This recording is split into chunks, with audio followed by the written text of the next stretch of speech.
Hai, welcome to my channel, Suci Triase. Baik guys, hari ini aku akan memberikan kalian informasi tentang trip to Nusa Penida. Nah, kali ini aku akan membahas tentang harga yang aku keluarkan untuk jalan-jalan ke Nusa Penida selama 1 hari. Oke, bagi kalian yang baru gabung ke channel YouTube aku, tolong di subscribe dulu ya channel YouTube aku.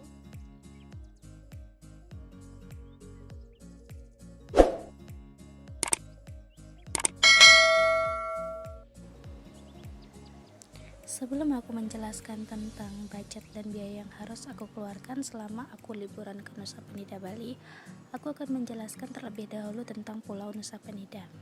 Jadi, Nusa Penida adalah salah satu bagian Pulau Bali. Pulau ini terletak di tenggara Pulau Bali, tepatnya di Kabupaten Kelungkung. Jika kalian ingin pergi ke Nusa Penida, kalian bisa pergi ke daerah Sanur. Di daerah Sanur, Bali, ada beberapa agen yang menawarkan transportasi laut seperti speedboat atau pasboat. Nah, kalian juga akan dikenakan biaya sekitar 75.000 untuk satu orang dalam satu kali perjalanan.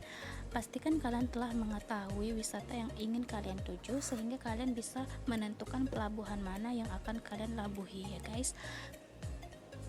Karena ada beberapa pelabuhan di Nusa Penida Bali seperti Toyayapake, Banjarnyu, Buyu, dan Sampalan. Jika kalian tidak mengetahui destinasi yang ingin kalian tuju, bisa saja destinasi tersebut akan semakin jauh karena kalian salah berlabuh di salah satu pelabuhan tersebut.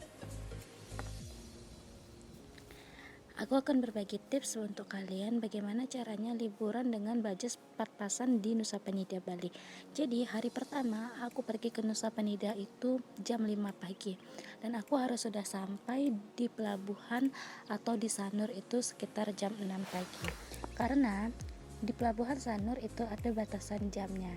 Jadi aku takut saja ketinggalan password yang akan aku kunjungi. Selain itu, aku juga memiliki waktu yang lebih ketika aku sampai di Nusa Penida karena waktu check-in hotel itu adalah jam 2. Jadi sebelum jam 2 aku bisa memanfaatkan waktuku untuk pergi ke beberapa destinasi yang sudah aku list tadi guys.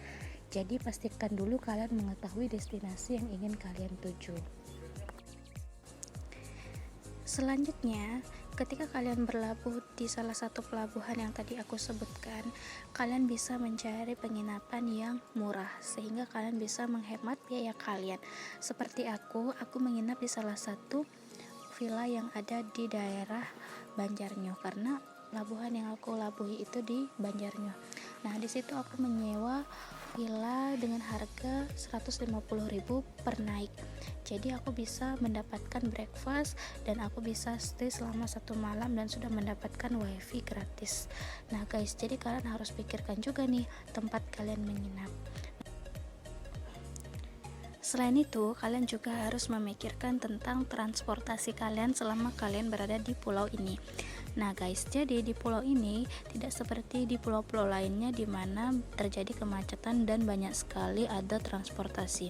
Jadi jika memang kalian pergi hanya beberapa orang saja atau kalian masih muda-muda dan memiliki stamina yang kuat, sebaiknya aku saranin kalian menyewa rental motor atau motor. Nah, jadi di sana ada penduduk lokal yang menyewakan motor mereka dengan harga 100.000 per hari. Nah, tapi bagi kalian yang juga ingin menggunakan mobil, kalian juga bisa merental mobil di sana. Tapi aku saranin kalian menggunakan yang namanya sepeda motor ya guys, supaya lokasi dari setiap tempat yang ingin kalian jangkau itu bisa dicapai dengan cepat. Karena jujur saja ada beberapa jalan yang masih rusak di pulau ini guys. Jadi aku putuskan untuk menyewa motor. Satu motor itu harganya 100.000 untuk 1 hari. Jadi aku hanya menyewa motor hanya untuk 2 hari karena aku stay di sana cuma 1 malam dan 2 hari. Nah untuk itu kalian bisa membayar langsung ke orang yang memiliki motornya. Dan uniknya lagi guys, kalian bisa pilih motor-motor yang ingin kalian gunakan di Nusa Penida. Next, aku sampai di Nusa Penida itu sekitar jam 7 pagi guys. Jadi seperti yang aku bilang tadi, check-in time di hotel itu adalah jam 2 sore. Jadi aku memanfaatkan waktu luangku itu untuk mengunjungi beberapa destinasi yang terdekat dari villa tempat aku diam itu. Nah, jadi pertama aku keep dulu ya guys barang-barangnya di hotel atau villa yang aku sewa tadi. Jadi resepsionisnya itu memberikan aku untuk menyimpan barang-barangku terlebih dahulu sebelum waktu check-in tiba. Nah, selanjutnya aku menggunakan sepeda motor untuk menjangkau lokasi-lokasi yang ingin aku kunjungi. Lokasi pertama yang aku kunjungi adalah Atuh Beach guys.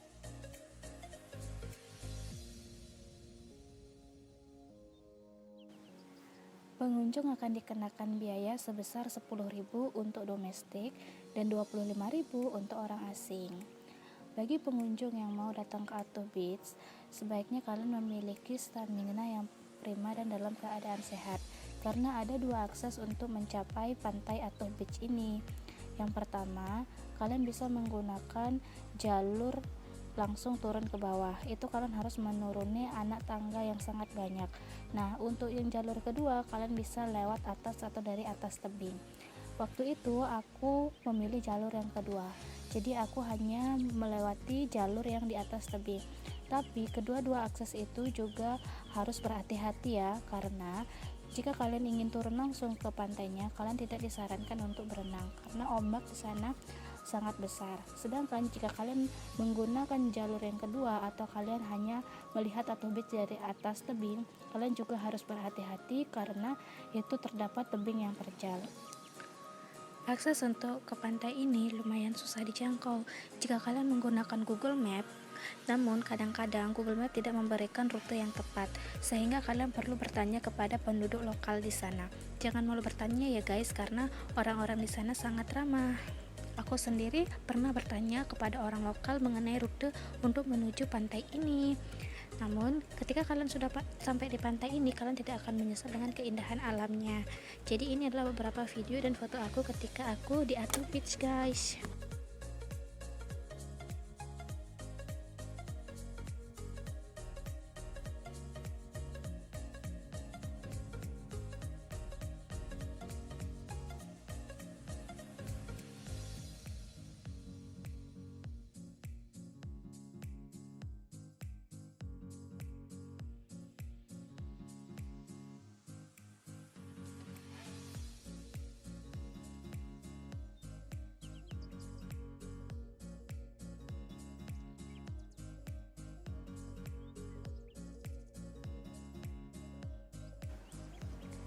Destinasi selanjutnya yang aku kunjungi adalah Broken Beach, atau masyarakat lokal sering menyebutnya Pasir Uwuk. Broken Beach adalah salah satu destinasi yang wajib dikunjungi jika kalian datang ke pulau satu ini. Lokasi Broken Beach adalah Banjar Sumpang, Bunga Mekar, Nusa Penida. Lokasi ini sangat tepat untuk dijadikan spot foto karena memiliki lubang yang besar pada suatu tebing sehingga dinamakan Pasir Uwuk.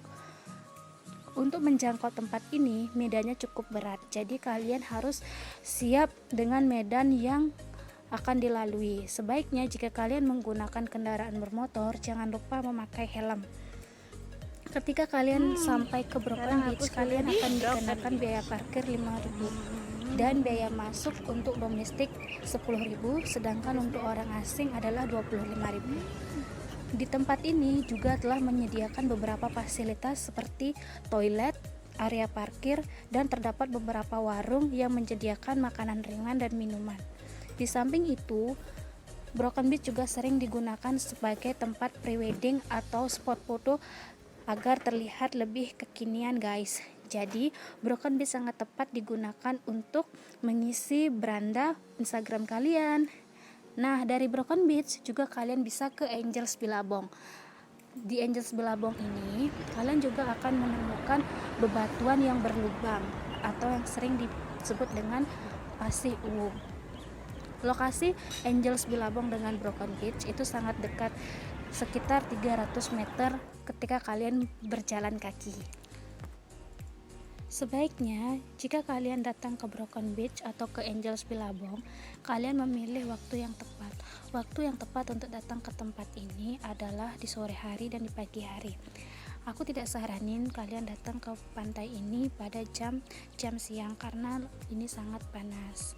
Nah, jika kalian tiba di jam-jam siang, sebaiknya kalian menggunakan kacamata dan sunblock ya guys, karena cuacanya sangat panas.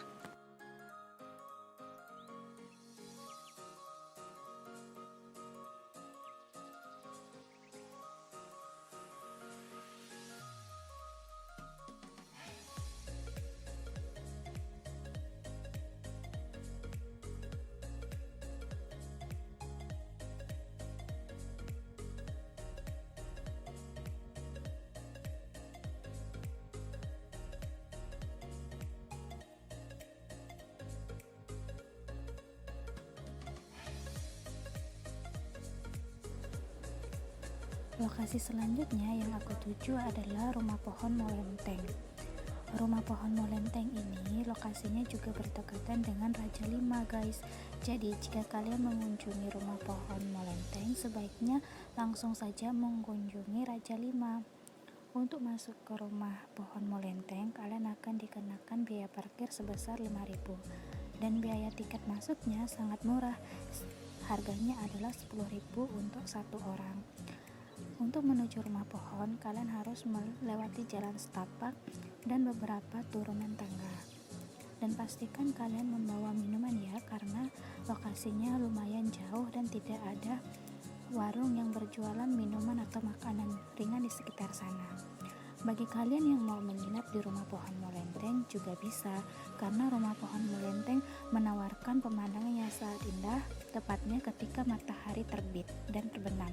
Karena rumah pohon ini didesain khusus menghadap ke arah laut. Kalian juga bisa menikmati bebatuan yang indah layaknya Raja Lima. Untuk menuju dan mendapatkan spot foto yang bagus, sebaiknya kalian menuju sampai puncak. Di puncak, kalian akan bisa menemukan spot berfoto yang bagus, tepatnya di samping Tugu atau Padmasane kalau orang Bali menyebutnya. Di sana kalian akan melihat beberapa bebatuan yang sangat bagus seperti Raja Ampat guys. Terakhir, lokasi atau destinasi yang aku kunjungi adalah Crystal Bay Beach. Nah, di Crystal Bay Beach ini kalian akan menemukan panorama yang sangat indah dengan airnya yang bening dan biru. Nah, di pantai ini banyak orang yang melakukan aktivitas seperti berenang, diving, dan kalian juga akan melihat beberapa turis mancanegara yang sunbathing di sana. Jadi bagi kalian yang suka berenang, saya sarankan sebaiknya kalian berenang di pantai ini, bukan di pantai Atuh Beach. Sesampai di sini, kalian akan dimanjakan dengan lautan yang indah dan beberapa spot menarik yang bisa kalian nikmati di pulau ini. Salah satu spot menariknya adalah diving atau snorkeling. Kalian bisa menyewa alat-alatnya di daerah situ guys. Jadi ada beberapa orang yang menyediakan rental di sana.